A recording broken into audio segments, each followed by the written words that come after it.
ಸಾಯಿರಾಮ್. ಆತ್ಮೀಯ ವೀಕ್ಷಕ ಬಾಂಧವರಿಗೆಲ್ಲ ಇವತ್ತಿನ ಜೀವನಾಮೃತ ಕಾರ್ಯಕ್ರಮಕ್ಕೆ ಸ್ವಾಗತ ಸುಸ್ವಾಗತ. ವೀಕ್ಷಕರೇ, ಮೊನ್ನೆ ಶನಿವಾರ ದಿವಸ ನಾವು ನಿಮ್ಮ ಕಾಲ್ನ ಸ್ವೀಕರಿಸಿ ಪರಿಹಾರ ತಿಳಿಸೋಕ್ಕಾಗಲಿಲ್ಲ, ಸ್ಪೆಷಲ್ ಎಪಿಸೋಡ್ ಹಾಕಿದ್ವಿ. ಹೀಗಾಗಿ ಇವತ್ತು ನೀವು ಫೋನ್ ಮಾಡಿದ್ರೆ ನಿಮ್ಮ ಸಮಸ್ಯೆಗಳಿಗೆ ಪರಿಹಾರ ತಿಳಿಸೋಕ್ಕೆ ನಾನು ಹೆಲ್ಪ್ ಮಾಡ್ತೀನಿ. ಅದರಿಂದ ಇವತ್ತು 8:15 9 ಗಂಟೆ ತನಕ ಅರ್ಧ ಗಂಟೆ ಕಾರ್ಯಕ್ರಮದಲ್ಲಿ ನೀವು ನನ್ನನ್ನು ಫೋನ್ ಮೂಲಕ ತಲುಪಿದ್ರೆ ನಿಮ್ಮ ಪ್ರಶ್ನೆಗಳು ಹೇಳಿದ್ರೆ ನಾನು ನಿಮಗೆ ಸೊಲ್ಯೂಷನ್ ಕೊಡಲಿಕ್ಕೆ ಪ್ರಯತ್ನ ಪಡ್ತೀನಿ. ಕಾರ್ಯಕ್ರಮ ಪ್ರಾರಂಭ ಮಾಡೋದಕ್ಕೆ ಮೊದಲು ಫಸ್ಟು ನೀವು ಎಲ್ಲಿ ನಿಂತ್ಕೊಂಡು ಮಾತಾಡ್ತಿರೋ, ಯಾವ ಸ್ಥಳದಲ್ಲಿ ನಮ್ಮ ಚಾನಲ್ಗೆ ಕನೆಕ್ಟ್ ಆಯಿತು ನೆಟ್ವರ್ಕು, ಅದೇ ಜಾಗದಲ್ಲಿ ನಿಂತ್ಕೊಂಡು ಮಾತಾಡಿ. ಕಾಲ್ ಕನೆಕ್ಟ್ ಆದ ತಕ್ಷಣ ನಿಮ್ಮ ಟಿ ವಿ ವಾಲ್ಯೂಮ್ನ ಕಮ್ಮಿ ಮಾಡಿ, ಇಲ್ಲ ಮ್ಯೂಟ್ ಮಾಡಿ, ಇಲ್ಲ ಟಿ ವಿ ಇಲ್ದರ ಕಡೆ ಬಂದು ನಿಂತ್ಕೊಂಡು ಮಾತಾಡಿ. ಒಂದು ಮೂರನೇದು, ನೀವೇನು ಕೇಳಬೇಕು ಅಂತಿದ್ದೀರೋ ಅದು ಚಿಕ್ಕದಾಗಿ ಸ್ಪಷ್ಟವಾಗಿ ಕೇಳಿ, ತುಂಬ ಲೆಂತಿಯಾಗಿ ಮಾತಾಡೋದು ಬೇಡ.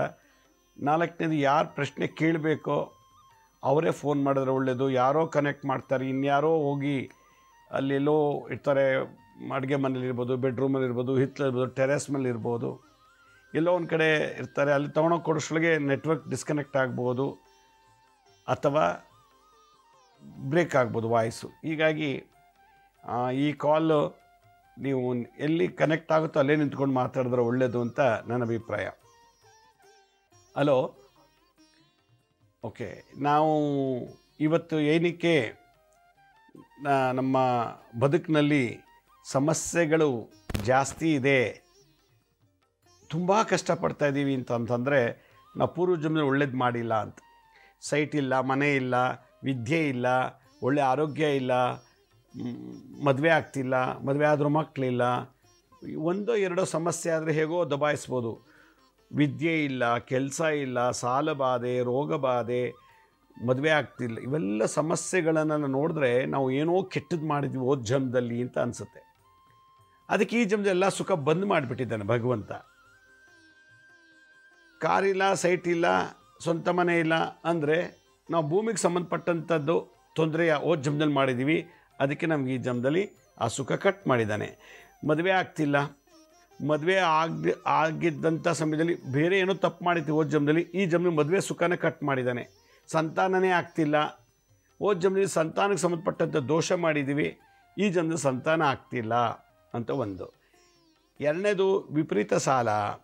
ತುಂಬ ಮನೆ ಇದೆ, ಕೆಲಸ ಇದೆ, ಅಥವಾ ಬಿಸ್ನೆಸ್ ಮಾಡ್ತಾಯಿದ್ದೀವಿ, ದುಡಿತಾ ಇದ್ದೀವಿ, ಆದರೆ ಬಂದಿದ್ದೆಲ್ಲ ಸಾಲಕ್ಕೆ ಜಮಾ ಆಗ್ತಾ ಇದೆ ಅಂತಂದರೆ ಯಾವುದೋ ಹಣಕಾಸಿನ ವಿಚಾರದಲ್ಲಿ ಮೋಸ ಮಾಡಿದ್ರು ಹೋದ ಜನ್ಮದಲ್ಲಿ. ಇದೆಲ್ಲಕ್ಕಿಂತ ಹೆಚ್ಚಾಗಿ ಅಂಗವಿಕಲತೆ, ಅಂಗಹೀನತೆ, ಇದೆಲ್ಲ ನೋಡಿದಾಗ ನಮಗೆ ಎಲ್ಲೋ ಒಂದು ಕಡೆ ಭಾಳ ದೊಡ್ಡ ತಪ್ಪು ಮಾಡಿದ್ದೀವಿ ಹೋದ ಜನ್ಮದಲ್ಲಿ, ಅದಕ್ಕೆ ಈ ಜನ್ಮ ಸಫರ್ ಪಡ್ತಾ ಇದ್ದೀವಿ ಅಂತ. ಊಟ ಇಲ್ದವ್ರು ಪರವಾಗಿಲ್ಲ, ಮನೆ ಇಲ್ಲ ಅಂದ್ರೂ ಪರವಾಗಿಲ್ಲ, ಕಾರು, ಸೈಟು, ಕೆಲಸ, ವ್ಯಾಪಾರ ಮಾಡಿದವರು ಪರವಾಗಿಲ್ಲ, ಶರೀರ ಚೆನ್ನಾಗಿರಬೇಕು. ಭಿಕ್ಷೆ ಬೇಡ ಆದರೂ ಕೂಲಿ ಮಾಡಾದರೂ ತಿಂದು ಬದುಕ್ಬೋದು. ಆದರೆ ಕೂಲಿ ಮಾಡೋಕ್ಕೆ ಆಗಲ್ಲ, ಕೈ ಇಲ್ಲ, ಕಾಲಿಲ್ಲ, ಕಣ್ಣಿಲ್ಲ, ಕಿವಿ ಕೇಳಲ್ಲ, ಮಾತಾಡೋಕ್ಕೆ ಬರಲ್ಲ, ಮೂಗ. ಇದೆಲ್ಲ ನೋಡಿದಾಗ ನಮ್ಮದು ಜೀವನದಲ್ಲಿ ಭಾಳಷ್ಟು ತಪ್ಪು ಮಾಡಿದ್ದೀವಿ ಅಂತ ಅನಿಸುತ್ತೆ. ಅದಕ್ಕೆ ಈ ಜನ್ಮದಲ್ಲಾದರೂ ನಾವು ಏನೂ ಇಲ್ಲ ಅಂದ್ರೂ ಒಳ್ಳೇದು ಮಾಡೋಕ್ಕಾದ್ರೂ ನಮ್ಮ ಕೆಲವು ಶಕ್ತಿ ಇದೆಯಲ್ವಾ, ಒಬ್ರಿಗೆ ಒಳ್ಳೆಯದನ್ನು ಬಯಸೋಕ್ಕಾದ್ರೂ ನಮಗೆ ಮನಸ್ಸಿದೆಯಲ್ವಾ. ಅದರಿಂದ ಈ ಒಂದು ದೋಷ ನಿವಾರಣೆ ಮಾಡಲಿಕ್ಕೆ ಒಳ್ಳೆ ಪ್ರಾರ್ಥನೆ, ಸೇವೆ ಮಾಡಬೇಕು ಅಂತ ನನ್ನ ಅನಿಸಿಕೆ. ಹಲೋ ಹಲೋ, ನಮಸ್ತೆ. ಎಲ್ಲಿಂದ ಕಾಲ್ ಮಾಡ್ತೀರಿ? ಸರ್ ನಾನು ಹಾವೇರಿಯಿಂದ ಕಾಲ್ ಮಾಡ್ತಾ ಇದ್ದೀನಿ ಸರ್. ಭಾಳ ಸಂತೋಷ, ಹೇಳಿ. ಸರ್ ನನ್ನ ಹೆಸರು ನವೀನ್ ಅಂತ. ನವೀನ್, ಹೇಳಿ. ಗುರುಜಿ, ದಾವಣಗೆರೆಯಲ್ಲಿ ಅವತ್ತು ಒಂದು ಫಂಕ್ಷನ್ ಇಟ್ಟಿದ್ರು ನೋಡಿ ಗುರುಜಿ, ಒಂದು ಹೋಮ ಇಟ್ಟಿದ್ರಲ್ಲ ದಾವಣಗೆರೆಯಲ್ಲಿ? ಹ್ಞೂ ಗುರುಜಿ. ಹಾಂ, ಹೇಳಿ. ಹೌದು, ರೀಸೆಂಟ್ ಆಗಿ ಆಯ್ತು ಗುರುಜಿ. ಅಲ್ಲಿ ಬರೋಕ್ಕೆ ಎಷ್ಟು ಪ್ರಯತ್ನ ಪಟ್ಟೆ, ಆಗಿಲ್ಲ ಗುರುಜಿ ನನಗೆ. ಇವಾಗ ಆ ಪ್ರೋಗ್ರಾಮ್ ನಾವು ನಡೆಸಲ್ಲ. ಯಾಕೊತ್ತಾ, ಡಾಕ್ಟರ್ ಮನಮೋಹನ್ ಸಿಂಗ್ ಅವರು ದೇಹ ಬಿಟ್ಟಿದ್ದಕ್ಕೆ ಅವತ್ತು ಆ ಕಾರ್ಯಕ್ರಮ ನಾವು ಮಾಡಲಿಲ್ಲ. ಅದಕ್ಕೆ ಈಗ 18ನೇ ತಾರೀಕು ಶನಿವಾರ ಸೇಮ್ ಕಾರ್ಯಕ್ರಮ ದಾವಣಗೆರೆಯಲ್ಲಿ ಮಾಡ್ತಾ ಇದ್ದೀವಿ. ಹೌದಾ ಗುರುಜಿ? ಹಾಂ, 18ನೇ ತಾರೀಕು ಶನಿವಾರ ದಾವಣಗೆರೆಯಲ್ಲಿ ನಾವು ಕೊನೆಯಲ್ಲಿ ಅಡ್ರೆಸ್ ತೋರಿಸ್ತೀವಿ ನೋಡಿ. ನಾವು ಹಾಂ ಸರ್ ದಾವಣಗೆರೆಗೆ ಬನ್ನಿ ಈ ಸಲ 18ನೇ ತಾರೀಕು ಶನಿವಾರ 8 ಗಂಟೆಗೆ ಹಾಂ ರೀ ನಾವು ಕೊನೆಯಲ್ಲಿ ಹೇಳ್ತೀವಿ. ಎಲ್ಲಿ ಹದಡಿ ರಸ್ತೆ ಅಂತ ನಿಟ್ಟುವಳ್ಳಿ ಅಂತೇಳಿ ದಾವಣಗೆರೆಯಲ್ಲಿ ಹದಡಿ ರಸ್ತೆ ಅಂತ ಅಲ್ಲಿ ITI ಕಾಲೇಜ್ದು ಒಂದು ದೊಡ್ಡ ಆಟದ ಮೈದಾನ ಇದೆ. ಅಲ್ಲಿ ಚೌಡೇಶ್ವರ ದೇವಸ್ಥಾನದ ಅಲ್ಲಿ ನಾವು ಈ ಕಾರ್ಯಕ್ರಮ 18ನೇ ತಾರೀಕು ಬೆಳಗ್ಗೆ 8ರಿಂದ ಮಧ್ಯಾಹ್ನ 2:30ವರೆಗೂ ಮಾಡ್ತೀವಿ. ನಾವು ಆ ಕಾರ್ಯಕ್ರಮ ಮಾಡಲಿಲ್ಲ, ಈ ಸಲ ಬಂದು ಭಾಗವಹಿಸಿ ನಿಮ್ಮ ಫ್ರೆಂಡ್ಸು ನಿಮ್ಮ ಮನೆಯವರು ಎಲ್ಲರೂ ಕರ್ಕೊಂಡು ಬನ್ನಿ. ಹಾಂ ರೀ ಗುರುಜಿ. ಭಾಳ ಸಂತೋಷ. ಕರೆ ಮಾಡೋದಕ್ಕೆ ಧನ್ಯವಾದಗಳು ನವೀನ್. ನಾವು ಲಾಸ್ಟು 28ನೇ ತಾರೀಕು ಈ ಮಹಾಮೃತ್ಯುಂಜಯ ಹೋಮ ಮತ್ತು ಭೂವರಹಸ್ವಾಮಿ ಹೋಮವನ್ನು ಮಾಡಬೇಕಾಗಿತ್ತು. ಡಾಕ್ಟರ್ ಮನಮೋಹನ್ ಸಿಂಗ್ ಅವರು ತೀರ್ಕೊಂಬಿಟ್ರು. ಹೀಗಾಗಿ ಅದನ್ನು 18ಕ್ಕೆ ಪೋಸ್ಟ್ಪೋನ್ ಮಾಡಿದ್ವಿ. ಮತ್ತೊಬ್ರು ಯಾರೋ ಕಾಲರ್ ರೆಡಿ ಇದ್ದಾರೆ. ಹಲೋ ಹಲೋ ನಮಸ್ತೆ ಅಮ್ಮ, ಹೇಳಿ ಎಲ್ಲಿಂದ ಕಾಲ್ ಮಾಡ್ತೀರಿ? ಸರ್, ಬೆಂಗಳೂರಲ್ಲಿ ಹೆಗ್ಗೋಡಿ ಎಲೆಕ್ಟ್ರಾನ್ ಸಿಟಿಯಿಂದ ಸರ್. ಭಾಳ ಸಂತೋಷ, ಹೇಳಿ ಅಮ್ಮ ಏನು ಸಮಸ್ಯೆ? ಗುರುಜಿ, ನಿಮ್ ಪ್ರೋಗ್ರಾಮ್ ನೋಡ್ತಾ ಇರ್ತೀವಿ, ನೀವ್ ಹೇಳಿರೋದೆಲ್ಲ ನಾವು ಮಾಡ್ತಾ ಇರ್ತೀವಿ. ನಮ್ಗೆ ತುಂಬಾ ಒಳ್ಳೇದಾಗಿದೆ ಸ್ವಾಮೀಜಿ. ಭಾಳ ಸಂತೋಷ ಅಮ್ಮ, ಖುಷಿ ಆಯಿತು.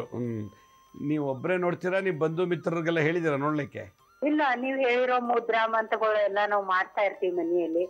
ಅಲ್ಲ, ಕಾರ್ಯಕ್ರಮ TV ಕಾರ್ಯಕ್ರಮ ನೋಡಲಿಕ್ಕೆ ನಿಮ್ಮ ಫ್ರೆಂಡ್ಸು ರಿಲೇಟಿವ್ಸ್ಗೆಲ್ಲ ಹೇಳಿದ್ದೀರಾ? ಹಾ, ಹೇಳಿದೀವಿ. ಮತ್ತೆ ಸಬ್ಸ್ಕ್ರೈಬ್ ಮಾಡಕ್ ಹೇಳಿದೀವಿ, ನಾವು ಮಾಡಿದೀವಿ. ಭಾಳ ಸಂತೋಷ ಅಮ್ಮ. ಹಾ. ಹೇಳಿ ನಿಮ್ಮ ಸಮಸ್ಯೆ ಏನು ಹೇಳಿ? ನಮ್ ಸಮಸ್ಯೆ ಏನಂದ್ರೆ, ನಾವು ಒಂಟಿ ಪೇರೆಂಟ್ಸು. ನಮ್ಮ 3 ಜನ ಮಕ್ಕಳಿದ್ದಾರೆ. ಓಕೆ. ಹಾ, ನಮ್ ಮಗ ಈಗ ಇಷ್ಟ ದಿನ ನಾನ್ ದುಡಿತಾ ಇದ್ದೆ, ಇವಾಗ ನಂಗೆ ದುಡಿಯಕ್ ಆಗ್ತಾ ಇಲ್ಲ. ಒಂದ್ ಭಾಗ ಪೂರ್ತಿ ನನಗೆ ಕೆಲ್ಸ ಮಾಡಕ್ ಆಗ್ತಾ ಇರ್ಲಿಲ್ಲ. ಇವಾಗ ನನ್ ಮಗನೇ ಜೀವನ ಮಾಡೋದು. ಮಗಳು ಇಂಜಿನಿಯರ್ ಓದ್ತಾ ಇದ್ದಾಳೆ, ಕಂಪ್ಯೂಟರ್ ಸೈನ್ಸ್. ಇನ್ನೊಬ್ಬ ಮಗ ಡಿಪ್ಲೊಮಾ ಫಸ್ಟ್ ಇಯರ್. ಹಾ, 1 ವರ್ಷ ಸೊಸೈಟಿಯಲ್ಲಿ ನಮ್ ಮಗ ಕೆಲ್ಸ ಮಾಡಿದಾನೆ. 15,000 ಕೊಡ್ತೀವಿ ಅಂತ ಹೇಳಿದ್ರು. ಅದು 6 ತಿಂಗಳು ಸ್ಯಾಲ್ರಿನೇ ಕೊಟ್ಟಿಲ್ಲ ಸ್ವಾಮೀಜಿ ನಮ್ಗ. ಯಾಕೆ? ಇವಾಗ ಕೊಡ್ತೀನಿ, ನಾಳೆ ಕೊಡ್ತೀನಿ ಅಂತ ಈಗ ಅವನು 1 ವರ್ಷ ಆಯ್ತು ಅಲ್ಲಿದ್ ಕೆಲ್ಸ ಬಿಟ್ಟು. ನಾವ್ ಕೇಳ್ತಾನೆ ಇದೀನಿ. ಇವಾಗ ನೋಡ್ರಿ ಅವ್ನ್ ಕೆಲ್ಸಾನೇ ಮಾಡಿಲ್ಲ, ನಾವ್ ಕೊಡೋದೇ ಇಲ್ಲ ಅಂತ ಹೇಳ್ತಾರೆ ಸ್ವಾಮೀಜಿ. ಕೆಲ್ಸನೇ ಮಾಡಿಲ್ಲ, ಕೊಡಲ್ಲ ಅಂದ್ರೆ ಅದಕ್ಕೆ ಏನ್ ಮಾಡೋದಮ್ಮ? ಮಾಡಿಲ್ಲ ಇಲ್ಲ, ಇವನು ಅವ್ನ್ ಕರ್ದಾಗ ಯಾಕಣ ಯಾವಾಗ ಕೊಡ್ತೀರಿ ಹೆಂಗ ಅಂತ ಕೇಳಕ್ ಹೋದ್ರೆ ಫುಲ್ ಡ್ರಿಂಕ್ಸ್ ಮಾಡ್ಬಿಟ್ಟು ಅವ್ನಿಗ್ ಮನ್ಯಾಗ 2 ಗಂಟೆ 3 ಗಂಟೆಗೆ ಮನಿಗ್ ಕಳಿಸಿದಾಗ, ಇಲ್ಲಿ ಮನೆಯಲ್ಲಿ ಬಂದಾಗ ನಾನ್ ಜಗಳ ಮಾಡೋದು ಬೈಯೋದು ಮಾಡ್ದಾಗ, ಅಮ್ಮ ಅವ್ರು ಕೇಳಕ್ ಹೋದ್ರೆ ಹಿಂಗೆ ಮಾಡ್ತಾರಮ್ಮ, ಫುಲ್ ಕುಡಿಸ್ಬಿಡ್ತಾರೆ. ನಾನ್ ಬೇಡ ಅಂದ್ರು ಕೇಳಲ್ಲ.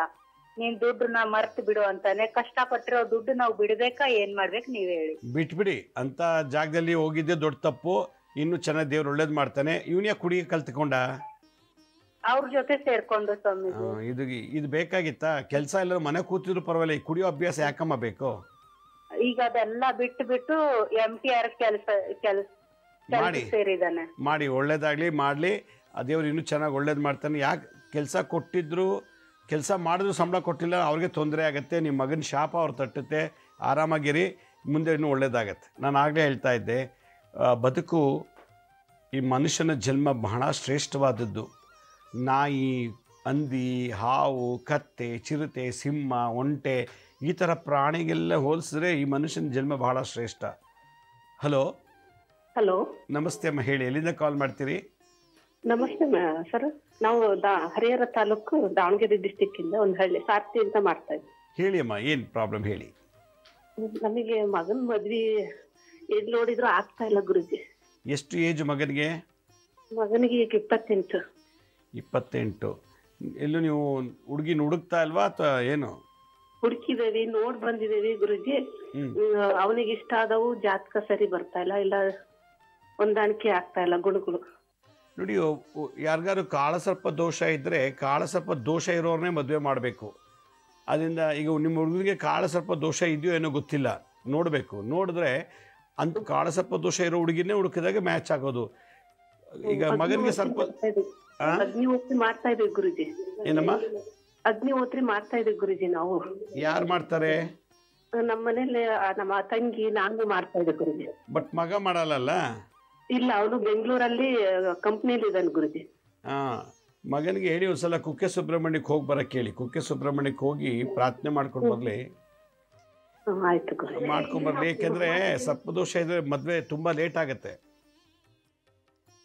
ಹೋಗ್ಬಿಟ್ಟು ಬರೋಕ್ಕೆ ಕೇಳಿ. ಕುಕ್ಕೆ ಸುಬ್ರಹ್ಮಣ್ಯಕ್ಕೆ ಹೋಗಿ ಪ್ರಾರ್ಥನೆ ಮಾಡಿಕೊಂಡು ಬರಲಿ. ಏನಾದ್ರು ದೋಷ ಇತ್ತು ಅಂದರೆ ಪರಿಹಾರ ಆಗ್ಬೋದು. ಭಾಳ ಸಂತೋಷ ಕರೆ ಮಾಡೋದಕ್ಕೆ, ಧನ್ಯವಾದಗಳು. ಈಗ ಮನುಷ್ಯರಾಗಿ ಹುಟ್ಟಿದ್ದೀವಿ, ಮದುವೆನೇ ಆಗ್ತಿಲ್ಲ ನೋಡಿ. ಮನುಷ್ಯರಾಗಿ ಹುಟ್ಟಿದ್ದೀವಿ, ಮದುವೆ ಮಾಡ್ಕೊಂಡ್ಬಿಟ್ಟಿದ್ವಿ, ಮಕ್ಕಳೇ ಆಗ್ತಿಲ್ಲ. ಇದೆಲ್ಲ ನೋಡಿದಾಗ ನಮಗೆ ಕೋಟ್ಯಾಂತರ ರೂಪಾಯಿ ಆಸ್ತಿ ಇದೆ, ತುಂಬ ಓದಿದ್ದೀವಿ, ಒಳ್ಳೆ ಶಕ್ತಿ ಇದೆ ಬಾಡಿನಲ್ಲಿ, ಆದರೆ ನಮಗೆ ಮದುವೆ ಇಲ್ಲ, ಮಕ್ಕಳಿಲ್ಲ ಅಂತೆಲ್ಲ ಪೇಚಾಡ್ತೀವಿ ನಾವು. ಇದೆಲ್ಲ ಕಾರಣ ಎಷ್ಟೇ ಕೋಟಿ ಇದ್ದರೂ ಕೋಟಿಗಟ್ಟಲೆ ಆಸ್ತಿ ಮಾಡೋಬೋದು, ಕೋಟಿಗಟ್ಟಲೆ ಭಗವಂತ ನಾಮಸ್ಮರಣೆ ಮಾಡಿದರೆ ಎಂಥ ಪಾಪ ಶಾಪಗಳು ಕೂಡ ಕಳೆದೋಗುತ್ತೆ. ಹಲೋ ಸರ, ನಮಸ್ತೆ ಮಹಿಳೆ, ಎಲ್ಲಿಂದ ಕಾಲ್ ಮಾಡ್ತೀರಿ? ಹಲೋ, ನಾವು ಅರ್ಸನಕೊಪ್ಪಲಿಂದ. ಎಲ್ಲಿಂದ? ಅರ್ಸನಕೊಪ್ಪಲು, ಕ್ಯಾರ್ನಗರ ತಾಲೂಕು. ಹೇಳಿಮ್ಮ, ಏನು ಸಮಸ್ಯೆ ಹೇಳಿ. ನಮ್ಮ ಮನೇಲಿ ಮಗನ ಮದುವೆ ಮಾಡ್ಬೇಕು. ಹಾಂ, ಮದ್ವೆ ವಿಳಂಬ ಆಯ್ತು ಇರ್ತದೆ, 2 ತಬು ವಿಳಂಬ ಆಯ್ತು. ಏನ? ಮದ್ವೆ ವಿಳಂಬ ಆಯ್ತದೆ, ಮದ್ವೆ ನಿಂತೋಗದೆ. ಮದುವೆ ಆಗಿತ್ತಾ? ಮದ್ವೆ ಆಗಿಲ್ಲ, ನನ್ನ ತಮ್ಮನ ಮಗಳೇ ಮಾಡ್ಕೋಬೇಕು ಅಂತ ಇದೀವಿ. ಹಾಂ, ಅವರು ಒಬ್ರು ಒಪ್ತಾರೆ, ಈ ಹುಡುಗಿ ಒಪ್ಪದೆ, ಆ ತಾಯಿ ಒಪ್ಪಿದ್ರೆ ಅಣ್ಣ ತಮ್ಮದಿರು ಒಪ್ತಿಯಲ್ಲ. ಹಾಂ, ಅವ್ರಿಗೆ ತಂದೆ ಇಲ್ಲ. ಈಗ ನಿಮ್ಮ ಮಗನಿಗೆ ಮದುವೆ ಆಗ್ಬೇಕಾ? ಮಗನ ಮದ್ವೆ ಆಗ್ಬೇಕು, ಹುಡುಗಿಗೆ ತಂದೆ ಇಲ್ಲ. ಇವು ಪ್ರಾಬ್ಲಮ್ ಏನೀಗ, ಸಮಸ್ಯೆ ಏನು? ಮದ್ವೆ ವಿಳಂಬ ಆಯ್ತಾದ್ರೆ ಮದ್ವೆ ಮಾಡಕ್ಕೆ ಯಾಲೆ 2 ದಪ್ಪ ಹಿಂಗೆ ವಿಳಂಬ ಆಯ್ತು. ನಿಮ್ಮ ಮಗನಿಗೆ ಹೇಳಿ, ನಿಮ್ಮ ಕುಲದೇವ್ರು ಯಾರು? ನಿಮ್ಮ ವಂಶದ ಗಂಡು ದೇವರು ಬೈರುವ ಕಾಳಬೈರುವ. ಅಲ್ಲಿಗೆ ಹೋಗ್ಬಿಟ್ಟು 108 ಸುತ್ತ ಪ್ರದಕ್ಷಿಣೆ ಪೂಜೆ ಮಾಡಿಸ್ಬಿಟ್ಟು 108 ಸುತ್ತ ಪ್ರದಕ್ಷಿಣೆ ಮಾಡಿಸ್ಕೊಂಬರ್ಲಿ. ಮಾಡ್ತೇವಿ, ಗುರುಗಳೇ ಮಾಡ್ಕೊ ಬಂದು ನಾವು. 108 ಸುತ್ತು ಪ್ರದಕ್ಷಿಣೆ ಮಾಡಬೇಕು ನಿಮ್ಮ ಹುಡುಗ, ನೀವಲ್ಲ. ಈ ಮಗಳ ಮದ್ವೆನು ಹಂಗೆ ವಿಳಂಬ ಆಯ್ತು. ಮನೆ ಕಟ್ಟಿದೋ ಮಣ್ಣು ಮನೆ, ಆಗ್ಲೂ ಮನೆ ಉಂಟ್ಕತ್ತು. ಮದ್ವೆ ಮನೇಲಿ ಏನು ಕಾರ್ಯ ಮಾಡ್ತೀನಿ ಅನ್ನಕ್ಕೆ ಹಾಕಿಲ್ಲ ಸ್ವಾಮೀಜಿ. ಮನೆ ಬಿದ್ದೋಯ್ತಾ? ಮನೆ ಮಣ್ಣು ಮನೆ ಕಟ್ಟಿದೋ 2020 ಇಸ್ವಿಲಿ. ಆಗ್ಲೂ ಹಂಗೆ ಮನೇನೆ ಬಿದ್ದೋಗ್ಬಿಟ್ಟಿತ್ತು. ಮಗಳ ಮದುವೆ ಮಾಡ್ದೋ, ಮಗಳಿಗೆ 6 ತಿಂಗಳಿಗೆ ಸಾಲ ಮಾಡ್ಕೊಬಿಟ್ಟಿದ್ರು. ಅವ್ರ ತಂದೆ ಇಡೀ ಆಸ್ತಿ ಎಲ್ಲ ಕಳ್ದ್ಬಿಟ್ರು. ಈಗ ಮಗನ್ ಮದುವೆ ಮಾಡಕ್ ನೋಡಿದ್ರೆ ಮಗನ್ ಮದ್ವೆನು ಹಂಗೆ ಆಯ್ತಾ ಇದೆ, ವಿಳಂಬ ಆಯ್ತಾ ಇರ್ತದೆ. ಹೋಗಿ ಕಾಳಭೈರವನಿಗೆ 108 ಸುತ್ತ ಪ್ರದಕ್ಷಿಣೆ ಮಾಡಕ್ಕೆ ಹೇಳಿ ನಿಮ್ಮ ಮಗನಿಗೆ. ಕಾಳಭೈರವನಿಗೆ ಹೋಗಿ 108 ಸುತ್ತ ಪ್ರದಕ್ಷಿಣೆ ಮಾಡ್ಕೊಂಬನ್ನಿ, ಖಂಡಿತ ಒಳ್ಳೇದಾಗತ್ತೆ. ಭಾಳ ಸಂತೋಷ, ಕರೆ ಮಾಡೋದಕ್ಕೆ ಧನ್ಯವಾದಗಳು. ನೋಡಿದ್ರ, ಮದುವೆ ಎಲ್ಲ ಇದ್ದೀವಿ, ಮದುವೆ ಆಗ್ತಿಲ್ಲ. ಅವ್ರು ಹೇಳಿದ್ರು ಮದುವೆ ಡಿಲೇ ಆಗ್ತಿದೆ ಅಂತೇಳಿ. ಹಾಗಾದರೆ ಅವನ ಜಾತಿ ಏನೋ ಒಂದು ದೋಷ ಇದೆ. ಯಾಕೆ ಡಿಲೇ ಆಗ್ತಿದೆ? ಮದುವೆ ಆಗೋ ಯೋಗ ಇದೆಯೋ ಅಥವಾ ಇಲ್ವೋ ಯಾರು ಗೊತ್ತು. ಇದೇ ಹೇಳೋದು, ಬೆನ್ನಿಂದೇವರ ಶಾಪ ಪಾಪಗಳ ಮೊದಲು ನಾವು ಇಳಿಸ್ಕೋಬೇಕು, ಕಳ್ಕೋಬೇಕು. ಎಲ್ಲ ಬೆನ್ನಿಂದ ಸಾವಿರಾರು ಶಾಪ ಪಾಪಗಳು ತುಂಬಿಕೊಂಡು ನಾವು ಅಹಂಕಾರ, ದುರಂಕಾರ ಈ ಥರದಲ್ಲಿ ನಾವು ಮೆರೆದು ಬಿಡ್ತೀವಿ. ನಮ್ಮನ್ನೇ ನುಂಗುತ್ತೆ ನಮ್ಮ ಶಾಪ, ನಮ್ಮನ್ನೇ ಹಾಳು ಮಾಡುತ್ತೆ ನಮ್ಮ ಪಾಪಗಳು. ಅದಕ್ಕೆ ಹೇಳೋದು, ಮನುಷ್ಯನ ಜನ್ಮ ಬಂದಿರೋದು ಶಾಪ ಪಾಪಗಳನ್ನು ಬಿಡುಗಡೆಯಾದರೆ ಸಾಕು, ಅವನಿಗೆ ಭಗವಂತನ ಸಾನ್ನಿಧ್ಯಕ್ಕೆ ಹೋಗ್ತದೆ ಅಂತೇಳಿ. ಇದೇ ಕೃಷ್ಣ ಹೇಳೋದು ಭಗವದ್ಗೀತೆಯಲ್ಲಿ. ನನ್ನ ಅಭಿಪ್ರಾಯ ತಿಳಿಸೋದೇನಂತಂದರೆ, ಮದುವೆ ಆಗೋ ದೊಡ್ಡದಲ್ಲ, ಮದುವೆ ಆದಮೇಲೆ ಆಗೋ ಒಂದು ಅವಾಂತರಗಳಿದೆಯಲ್ಲ, ಅದು ನಿಭಾಯಿಸುವಷ್ಟು ಶಕ್ತಿ ಸಾಮರ್ಥ್ಯ ಪಡಿಬೇಕು ನಾವು ಮದುವೆ ಆಗೋಕ್ಕೆ ಮುಂಚೆ. ಹಲೋ ಹಲೋ, ಹಲೋ, ಯಾವ ಊರಿಂದ ಕಾಲ್ ಮಾಡ್ತೀರಿ ಸರ್? ಯಾವ ಊರು? ನೀವು ಟಿ ವಿ ನೋಡ್ಕೊಂಡು ಫೋನ್ ಮಾಡ್ತಾ ಇದ್ದೀರಾ? ನೀವು ಟಿ ವಿ ನೋಡ್ಕೊಂಡು ಫೋನ್ ಮಾಡಿದ್ರೆ ಕಟ್ಟಾಗಿಬಿಡುತ್ತೆ ಕಾಲು. ನಾನು ಆಗಲೇ ಹೇಳಿದೆ, ಟಿ ವಿ ವಾಲ್ಯೂಮ್ನ ಮ್ಯೂಟ್ ಮಾಡಿ ಮಾತಾಡಿ, ಇಲ್ಲ ಟಿ ವಿ ಇಲ್ಲದೇ ಇರೋ ಕಡೆ ಬಂದು ಮಾತಾಡಿ. ನೋಡಿ, ಒಂದು ಕಾಲ್ ಮಿಸ್ ಆಯಿತು. ಓಕೆ, ಪರವಾಗಿಲ್ಲ. ಹಲೋ ಹಲೋ, ನಮಸ್ತೆ ಅಮ್ಮ, ಎಲ್ಲಿಂದ ಕಾಲ್ ಮಾಡ್ತೀರಿ? ಗುರುಜಿ ನಮಸ್ತೆ. ನಮಸ್ತೆ, ಹಲೋ ಹೇಳಿ, ಯಾವ ಊರು? ಗುರುಜಿ, ನಾವು ಬೆಂಗಳೂರಿಂದ ಮಾತಾಡ್ತಿರೋದು ಗುರುಜಿ. ಹೇಳಿಮ್ಮ, ಹೇಳಿ. ಗುರುಜಿ, ನಮ್ಮ ಮಗನ ಬಗ್ಗೆ ಕೇಳಬೇಕಿತ್ತು ಗುರುಜಿ. ಹೇಳಿ, ಹಲೋ, ಮಾತಾಡಿ, ಹೇಳ್ತಾ ಹೋಗಿ. ಗುರುಜಿ, ನಮ್ಮ ಮಗ ಗಗನ್ ಅಂತ ಅವನ ಹೆಸರು. ಅವ್ನ ಡೇಟ್ ಆಫ್ ಬರ್ತ್ ಬಂದು ಗುರುಜಿ 26/6/2008. ಸಮಸ್ಯೆ ಹೇಳಿ. ಇಲ್ಲಿ ಡೇಟ್ ಆಫ್ ಬರ್ತ್ ತಗೊಂಡು ನಾನೇನು ಮಾಡೋಕ್ಕಾಗಲ್ಲ. ಸಮಸ್ಯೆ ಹೇಳಿ ಗುರುಜಿ. ಅವನಿಗೆ ಓದೋದ್ರ ಮೇಲೆ ಇಂಟ್ರೆಸ್ಟೇ ಇಲ್ಲ ಗುರುಜಿ. ಎಷ್ಟನೇ ಕ್ಲಾಸು? ಈ ಸರಿ ಫಸ್ಟ್ PU ಗುರುಜಿ. ಇಂಟ್ರೆಸ್ಟ್ ಇಲ್ಲ. ಮತ್ತೆ ಅವ್ನಿಗೇನು ಇಂಟ್ರೆಸ್ಟ್ ಇದೆ ಅಂತೆ? ಗುರುಜಿ ಅವ್ನು ಯಾವಾಗ ಜಾಸ್ತಿ ಮೊಬೈಲ್ ಅಲ್ಲೇ ಅಡಿಕ್ಟ್ ಆಗಿರ್ತಾನೆ, ಹಾಂ ಮತ್ತೆ ಟಿವಿ ಜಾಸ್ತಿ ನೋಡ್ತಾನೆ ಗುರುಜಿ. ಅವ್ನಿಗೆ ದೇವ್ರ ಮೇಲೂ ಭಕ್ತಿ ಇಲ್ಲ. ಹಾಂ ಮತ್ತೆ ನೀವ್ ಹೇಳಿರೋ ಮಂತ್ರ ತಂತ್ರ ಎಲ್ಲ ನಾವ್ ಮಾಡ್ತಾ ಬರ್ತಾ ಇದೀವಿ. ಹಾಂ ತಪ್ಪದೆ ನಿಮ್ಮ ಪ್ರದರ್ಶನ ನೋಡ್ತೀವಿ ಡೈಲಿ. ಓಕೆ. ಅವ್ನ್ಗೆ ದೇವ್ರ ಅಂದ್ರೆ ನಂಬಿಕೆನೇ ಇಲ್ಲ, ಭಕ್ತಿ ಇಲ್ಲ, ಬುಕ್ ಓದೋದ್ರ ಮೇಲೆ ಈಗ ಆಸಕ್ತಿ ಇಲ್ಲ. ಏನು ಪ್ರಾಬ್ಲಮ್ ಅಂತ ಗುರು? ಅಲ್ಲ, ಅವ್ನ ಜಾತಕ ತೋರಿಸಿ ಏನಾದ್ರು ಗುರುಶಾಪ ಇದೆಯಾ ಅಂತ. ಗುರುಶಾಪ ಇತ್ತು ಅಂದರೆ ಓದೋದಲ್ಲಿ ಡಿಸ್ಕನೆಕ್ಟ್ ಆಗ್ತದೆ. ಅದಕ್ಕೆ ಫಸ್ಟ್ ನೋಡಿ, ಸುಮ್ಮನೆ ಅವ್ನಿಗೆ ಬಲವಂತ ಮಾಡಿ ಓದಿಸಿ ಅವ್ನಿಗೆ ಇದು ಮಾಡಬೇಡಿ. ಗುರು ವಿದ್ಯಾಭ್ಯಾಸ ಯೋಗನೇ ಇಲ್ಲ, ನೀವು ಯಾಕೆ ಅವ್ನಿಗೆ ಫೀಸ್ ಕಟ್ಟೋದು ಎಲ್ಲ ಇನ್ವೆಸ್ಟ್ ಮಾಡೋದು? ಅವ್ನಿಗೇನು ಆಸೆ ಇದೋ ಅದ್ರ ಬಗ್ಗೆ ಆ ಏರಿಯಾದಲ್ಲಿ ಅವ್ನಿಗೆ ಸೇರಿಸಿ ಇಂಪ್ರೂವ್ ಮಾಡಕ್ಕೆ ನೋಡಿ. ಯಾಕೆಂತಂದರೆ ಅದು ಜಾತಕ ಬರ್ಸಿಲ್ಲ ಗುರುಜಿ ಅವ್ರದ್ದು. ಬರ್ಸ್ಬಿಟ್ಟು ಅಲ್ಲಿ ಯಾರಾದ್ರು ಕೇಳಿ ನೀವು. ಈಗ ನಿಮ್ಮ ತೆಗೂ ಡೇ ಟು ಟೈಮೆಲ್ಲ ಹೇಳ್ತಿದ್ರಲ್ಲ, ಅದು ಕೊಟ್ಟರೆ ಡೇ ಟು ಟೈಮು ಎಲ್ಲಿ ಹುಟ್ತಾ ಅಂತ 3 ಕೊಟ್ಟರೆ ಜಾತಕ ಈಸಿಯಾಗಿ ಬರೀತಾರೆ. ಕಂಪ್ಯೂಟರ್ ಜಾತಕನೂ ಕೂಡ ಕೊಡ್ತಾರೆ ಇಮಿಡಿಯೇಟಾಗೆ. ನೀವು ಅದು ಬರೆಸಿ ತೋರಿಸಿ ಯಾರ ಹತ್ರದ್ದು.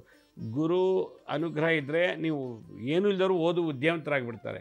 ಗುರುಶಾಪ ಆಯಿತು, ನೀವು ಎಷ್ಟೇ ಇನ್ವೆಸ್ಟ್ ಮಾಡಿದ್ರೂ ಓದೋಕ್ಕೆ ಸಾಧ್ಯ ಇಲ್ಲ. ಅದು ನನ್ನ ಅನುಭವ. ಒಂದು ಸಲ ಗುರು ಶಾಂತಿ ಮಾಡಿಸಿ ಅವನಿಗೆ, ಒಂದು ಸಲ ದತ್ತಾತ್ರೇಯ ಅಥವಾ ಶಿರಡಿ ಸಾಯಿಬಾಬಾ ಮಂದಿರಕ್ಕೆ ಕರ್ಕೊಂಡೋಗಿ ಮಾಡಿಸಿ. ಬಟ್ ದೇವ್ರ ಬಗ್ಗೆ ನಂಬಿಕೆ ಇಲ್ಲ, ನೀವೇನು ಮಾಡಲಿಕ್ಕೆ ಆಗೋದಿಲ್ಲ. ಯಾರೊಬ್ರು ಕಾಲ್ ರೆಡಿ ಇದ್ದಾರೆ. ಹಲೋ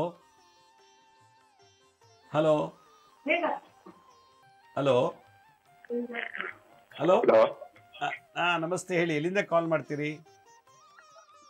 ಗುರುಗಳೇ ನಮಸ್ತೆ. ಎಲ್ಲಿಂದ ಕಾಲ್ ಮಾಡ್ತೀರಿ ಗುರುಗಳೇ? ನಾನು ನಾರಾಯಣ್ ಅಂತ ವಿಧಾನಸೌಧದಲ್ಲಿ ಇರೋದು ಗುರುಗಳೇ. ರಿಟೈರ್ಡ್ ಆಯ್ತು. ರಿಟೈರ್ಡ್ ಆಯ್ತಾ? ಓಕೆ ಓಕೆ ಆಯ್ತು ಗುರುಗಳೇ, ನಿಮ್ಮ ಆಶೀರ್ವಾದದಿಂದ. ಪ್ರಮೋಷನ್ 2-3 ಆಗ್ಬೇಕಾಗಿತ್ತು, ನಿಮ್ಮ ಆಶೀರ್ವಾದದಿಂದ ಒಂದಾಯ್ತು. ಅದು ಮತ್ತೆ CM ಮಿನಿಸ್ಟರ್ ತರಿಸ್ಕೊಂಡಿದ್ದಾರೆ. ನಾನೀಗ ಏನಂದ್ರೆ ಊರಲ್ಲಿ ಇರೋದು ಜಾಗ ಮತ್ತೆ ಮನೆ ಎರಡನ್ನು ತಮ್ಗೆ ಹೇಳಿದ್ದೆ ಹಿಂದೆ, ಅದನ್ನ ಪೂಜೆ ಮಾಡ್ತಾ ಇದ್ದೀನಿ. ಬೋರ ಸ್ವಾಮಿದು ಗೊತ್ತಾ, ಬೆಳಗ್ಗೆ ಸಂಜೆ. ಹೇಳಿ, ಸಮಸ್ಯೆ ಏನಿವಾಗ? ಮಾರಾಟ ಮಾಡಿ ಸಿಟಿನಲ್ಲಿ ಬಂದು ಸೆಟ್ಲ್ ಆಗೋಣ ಅಂತ ಸಂಕಲ್ಪ ಮಾಡಿದೀನಿ. ಮಾರಾಟ ಮಾಡಿಬಿಟ್ಟು ಅದೇ ಇಲ್ಲಿ ಬಂದ್ ಸಿಟಿನಲ್ಲಿ ಬಂದಿರೋಣ ಅಂತ ಗುರುಗಳೇ. ಅಲ್ಲೆಲ್ಲ ಸ್ವಲ್ಪ ವಾತಾವರಣ ಸರಿ ಇಲ್ಲ.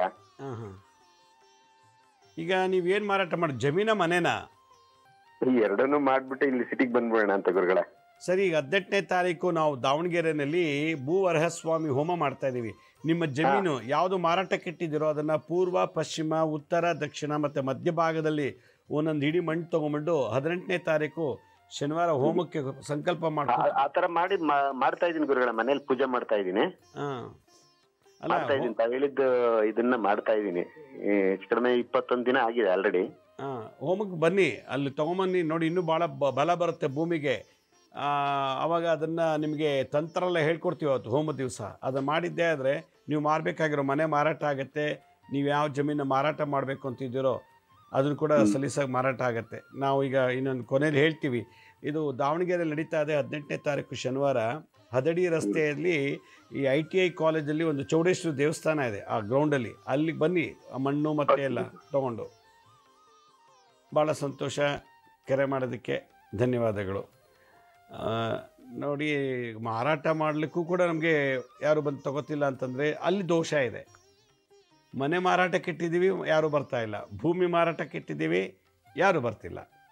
ಹೀಗಾಗಿ ಮಾರಾಟನೂ ಆಗ್ತಿಲ್ಲ. ಎಷ್ಟೋ ಜನಕ್ಕೆ ಸೈಟ್ ತೊಗೋಬೇಕು ಅಂತ ದುಡ್ಡು ಇಟ್ಕೊಂಡಿದ್ದಾರೆ, ಸೈಟೇ ತೊಗೊಳಕ್ಕಾಗ್ತಿಲ್ಲ. ಎಷ್ಟೋ ಜನ ಸೈಟ್ ತೊಗೊಂಬಿಟ್ಟಿದ್ದಾರೆ, ಮನೆ ಕಟ್ಟೋಕ್ಕಾಗ್ತಿಲ್ಲ. ಎಷ್ಟೋ ಜನ ಸೈಟ್ ತೊಗೊಂಡು ಮನೆ ಕಟ್ತಾ ಇದ್ದಾರೆ, ಅರ್ಧಕ್ಕೆ ನಿಂತೋಗ್ಬಿಟ್ಟಿದೆ, ಅರ್ಧಂಬರ್ಧಕ್ಕೆ ನಿಂತಿದೆ ಮನೆ, ಕಂಪ್ಲೀಟ್ ಮಾಡೋಕ್ಕಾಗ್ತಿಲ್ಲ. ಹಲವಾರು ದೋಷಗಳಿರ್ತದೆ. ಅವರು ಪ್ರಾರಂಭ ಮಾಡಿದಲ್ಲಿ ಏನೋ ದೋಷ ಇತ್ತಾ, ಅಥವಾ ಭೂಮಿಲೇ ದೋಷ ಇದೆಯಾ, ಅಥವಾ ಯಾರ ಹೆಸರಲ್ಲಿ ಮನೆ ಕಟ್ತಿದ್ದಾರೋ, ಯಾರ ಹೆಸರಲ್ಲಿ ಜಮೀನು ಇದೆಯೋ ಅವರಲ್ಲಿ ಏನು ದೋಷ ಇದೆಯೋ ಗೊತ್ತಿಲ್ಲ. ಇದು ಒಂದು. ಕೆಲವರಿಗೆ ಹೊಲ ಗದ್ದೆ ತೋಟ ಎಲ್ಲ ಇದೆ, ಸರಿಯಾದ ರೀತಿಯಲ್ಲಿ ಬೆಳೆ ಬೆಳೆಯೋಕ್ಕಾಗ್ತಿಲ್ಲ. ಆ ಜಮೀನಲ್ಲೆಲ್ಲ ಮಾಟಮಂತ್ರ ತಂತ್ರ ಪ್ರಯೋಗ ಮಾಡ್ತಾರೆ, ಸೈಟಲ್ಲಿ ಮಾಟಮಂತ್ರ ತಂತ್ರ ಪ್ರಯೋಗ ಮಾಡಿಬಿಡ್ತಾರೆ. ಮನೆ ಕಟ್ತಾ ಇದ್ದಾನ ಅಂತ ಹೊಟ್ಟೆ ಕಿಚ್ಕೆ ಮನೆ ಕಟ್ಟೋದನ್ನು ಕೂಡ ಮಾಟಮಂತ್ರ ಮಾಡಿ ನಿಲ್ಲಿಸ್ಬಿಡ್ತಾರೆ. ಇದೊಂದು. ಇನ್ನೊಂದು, ಬೇಕು ಅಂತಲೇ ಕೋರ್ಟ್ ಕೇಸ್ ಹಾಕ್ಬಿಡ್ತಾರೆ.